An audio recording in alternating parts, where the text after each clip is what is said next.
My name is Crystal Ellis. This is my son, Camden. 6 years ago today, I removed my son from life support because of injuries resulting from a furniture tip over. Camden is a casualty of not only a specific manufacturer that chose to ignore voluntary standards that were already weak and ineffective at preventing injuries and deaths. His death is the consequence of an agency tasked with protecting consumers that has their hands tied by a small budget and the 6B gag order that prevents them from being able to do their job of protecting consumers.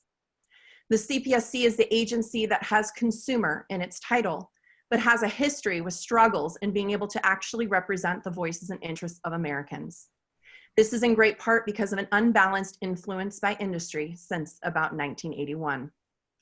Industry will always try and convince all parties tasked with regulation that they can do a great job with self-regulation, and the answer to all problems is deregulation. Self-regulation is impossible when it will affect the bottom line.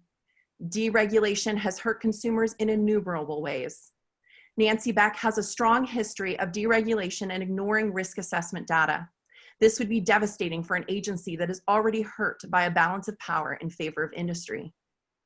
Americans believe that if a product is in our marketplace, it has been vetted and tested by their government and would not be sold if it wasn't safe. They don't know which agency has this responsibility, and they don't know who to report to when they have problems. This lack of visibility favors industry and allows companies like the one that killed my child to hide their injuries and deaths for decades without recalls or civil penalties of any significant amount or public awareness. Looking at Nancy Beck's history, consumers would be at an even bigger disadvantage with her at the helm. We need a champion for protecting consumers and standing up to big companies that will fight hard to hide all of their misdeeds.